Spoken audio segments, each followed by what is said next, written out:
Hello everyone, welcome to GGN. This is part 3 for this news report today. I'm probably going to do 4. It's April 2nd, 2013. I'm Darko. I'm going to continue here with War on Terror, Liberty, Sovereignty news in Syria, Israel, and Asia. Syria balks infiltration attempt by militants on Lebanese border. The Syrian military forces have thwarted an infiltration attempt by the foreign-backed militants to enter the country through its border with neighboring Lebanon. The incident occurred on Tuesday when government forces opened fire on militants trying to enter Syria across the northwest city of Talaka and Homs. Security sources said a number of terrorists were killed and injured in a fire exchange, while the rest fled into Lebanon. In a separate incident, U.S. Syrian armed forces confronted a terrorist group's attack on a military checkpoint in a suburb of Homs, killing and injuring the assailants. Near Damascus, Syrian army forces managed to eliminate a number of militants and also destroyed a hideout used by the armed groups. Then we have wounded Syrian insurgents sent to Israeli hospital. Israeli military said Saturday that a Syrian seeking medical assistance along the border has been brought to an Israeli hospital for treatment. The occupation military said it transferred the man to a hospital after assessing his medical condition and added that he will be returned to Syria after treatment. Says Syrian insurgents wounded in the Syrian fight against the Syrian army have crossed into the Zionist entity before to seek medical help. This entity says it is increasing the number of medical teams at the border in response. Also, 11 Syrians have already been treated at Israeli hospitals, including one who died from his wounds last week. The others returned to Syria after their conditions improved. So, going over Lebanon, going over to Syria, getting trained by the CIA and Jordan. Getting basically armed by the Turkish government, and then carrying out what would you call them? Little sneak attacks on the Iraqi border as the Iraqi government forces, or the Iraqi government was basically escorting wounded and treated Syrian armed forces and bringing them back to Syria. They got close to them, acted like they were part of the Iraqi government, and they opened fire and killed 50 of them. But these are the Syrian activists. These are Syrian rebels. Mortar attack kills 4 near Syrian capital. Let's not forget how many times I've covered articles where it says these people are speaking foreign accents and they're being called. Even Al Qaeda is putting out a call to bring these basically Islamists from all around the world. Mortar attacks kills 4 near Syrian capital. So if it's a militant attack, a mortar attack, we know what it's done by, right? Foreign-backed militants in Syria. It's killed these 4 people, including 2 kids. We also just covered recently that we had Israeli Zionist commandos that were basically raiding artifacts in a Syria synagogue. Then we have 2,000-year-old Damascus synagogue has been destroyed. The holiest Jewish site in Syria, the 2,000-year-old Jabar synagogue in Damascus, has been looted and burned, and its roofs blown off. The Syrian army and rebel forces have both blamed each other for the demolition of the historic landmark. Interesting, because you have the rebels claiming that the Syrian government did it. When if it's anyone, it's the rebels, like I said, because they're the ones that openly admit that they're looting mosque and ancient artifacts to fund their terrorist activities. And then we just covered that it was actually Israeli Mossad, probably. Algeria slams Arab League support for armed Syrian opposition. We have now the Algerian foreign minister has criticized the Arab League for handing Syria's seat to its foreign-backed armed opposition bloc, saying any decision taken by one Syrian group will have a very short life, saying that it's up to the Syrians to decide what happens. This is after March 26, when the Arab League handed Syria's seat to the opposition known as the National Coalition during the summit held in Qatar. The United Nations may send massive number of troops to Syria if government falls. It says envisions UN troops playing a major role in post-Assad regime change. Hundreds of UN staffers are spending their days waiting for the Assad government to fall and planning for massive deployments of UN troops to the nation to take over the country the day after.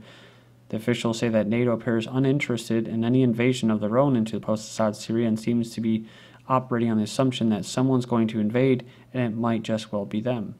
Several different plans are being considered, with all figuring on some number of troops. They would have to get basically approval by the UN, which would have to be voted in by Russia and China. both which have opposed intervention. Also, the U.S.'s own planning for a post-Assad invasion envisions a bare minimum of 75,000 troops just to secure the chemical weapons sites. But it's like I saw in the comment boards on my videos and on other articles, I believe it was that, you know, they're doing this pretty much by themselves. Syria is able to, they're fending off these foreign invasions, this foreign invasion, Western-backed regime change by themselves. I mean, they're not going down without a fight. That's for damn sure. Syrian newspapers emerged to fill out war reporting. So in this post-Assad era, you're going to need good propaganda. So we'll set that up. So this guy, this Samson, became the editor-in-chief of the new weekly Syrian newspaper, hoping to leave behind what he disparaged as the Facebook phase of the uprising. That's right, the terrorists armed with smartphones and Twitter accounts. The tall tales and outright misinformation that tainted so much reporting from Syria, which is what he's going to do. So like when the rebels, when the terrorists, behead children and men and women, or just kill them execution style and float their bodies down the river, then they can go ahead and misinform people that, hey, this was the Assad government. Well, they're going to say, well, what about, wait a minute, didn't the Assad government just go down? Oh, it's the Assad government. They could just blame everything on the Assad government, even though the guy's not even in power anymore. I mean, that's how probably blatantly, stupidly obvious it'll be. That's funny because people refer to Al Jazeera as kind of a Zionist channel, but he says that he could not believe what passed for news on popular satellite channels like the Qatari-owned Al Jazeera and the Saudi-run Ali Arabiya. These are both, basically, these are both countries that are working to overthrow the government of Assad along with Israel, right? These are both Israel's allies. But hey, I salute him, man. Go for it. See if you can do it, There are no objective sources of information on either side, neither with the regime nor the rebels. So, U.S. ex-soldier exposed what U.S. is doing in Syria. So this is the latest twist. This Eric Haron, an ex-soldier, has been charged in the U.S. with using a weapon in Syria against the Syrian government forces. An American activist says Haron is being prosecuted not because of his terrorist acts, but because he has exposed what the United States is doing in Syria. So he allegedly fought with Syria with al-Nusra Front, which was deemed a terrorist group by the U.S., and basically an alliance of an al-Qaeda in Iraq. We're saying so it might be that his real crime isn't doing what is U.S. policy, which is conducting a terrorist war against the Syrian government, but rather that he blabbed about it and betrayed state secrets. This Don DeBar activist radio host told the U.S. desk on Saturday. Says it seems the most offensive thing that the U.S. citizens can do at this point is to expose what the United States is doing in Syria. Iron Dome system in Israel cannot protect civilians, says a Zionist commander. The Zionist anti-missile system cannot fully protect civilians from rocket attacks during a war that was installed primarily to defend strategic military sites, says the Home Front commander. They say in order to protect the civilian population, it would need 10 working Iron Dome batteries instead of just 5. And you know who's paying for this, right? U.S.-funded anti-missile system. That's right. Israeli Navy seeks $700 million to protect new gas fields. Will the U.S. be stuck paying to guard Israel's gas boom? So remember, we're talking about Qatar, Israel. There's a lot of funding. There's a lot of stuff that's going on right now where they want to build a pipeline through Syria to go through Turkey, a gas pipeline to compete with Russia. That's what, like I said, a lot of that what was going on in Cyprus had to do with. Now, all of a sudden, Israel is pumping and they're going to start exporting natural gas. So where do you think that's going to go through? That's why they want Assad out of there. Israel has started production at the offshore Tamar field, natural gas field that economists say could turn the nation into a net exporter of energy. So they're seeing a potential windfall of new tax revenue. The Israeli Navy sees something else. They see an offshore site ripe for attack, and they see a need to create another $700 million worth of warships to protect it from attack and future wars, which is maybe why Russia is dispatch all those ships and military apparatuses, and why Israel is doing what? They're basically what? They're spying on them. We just covered that. They're spying on Russia and the port of Tartus. Israel's government is balking at the price tag, so it says if history is any indicator, it means it's only a matter of time before the U.S. Congress moves to subsidize the operation. says the field is operated by a large U.S. energy company, and they will likely add pressure to make such a move. Says when the U.S. starts paying for something, they don't stop. That's how the annual aid to Israel has grown to billions of dollars, and Israel moves to reap billions of dollars from the enterprise. It may wind up being another bill for American taxpayers. You know, Israel first, right? And there's a bunch of Christian Zionists that support Israel, even for all this crap. It says here, Israel launches airstrikes on Gaza first since the truce. So Israel launched airstrikes on the Gaza Strip on Tuesday, the first such attack since the 8-day war in November. Occupation planes bombarded an open area in northern Gaza. They said there was no one wounded. So where's the human rights, right? Human rights up in arms. Israel hinders effort aimed at nuke-free Middle East, says Iran. He says that basically the proposal for a Middle East free of nuclear arms, they're blaming Israel and the Israeli regime for hampering efforts to cleanse the entire region of all nuclear weapons. The regime is believed, or widely believed, to be the only possessor of nuclear weapons in the Middle East. They reportedly maintain between 200 and 400 atomic warheads, but under its policy of so-called nuclear ambiguity, it has never denied nor confirmed its possession of weapons of mass destruction.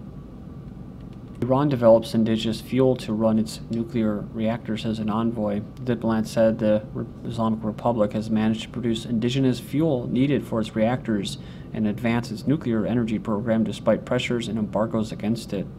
Despite all the sanctions, they've been able to come up with its own fuel in response to the opposition and unavailability of uranium to run its nuclear reactors.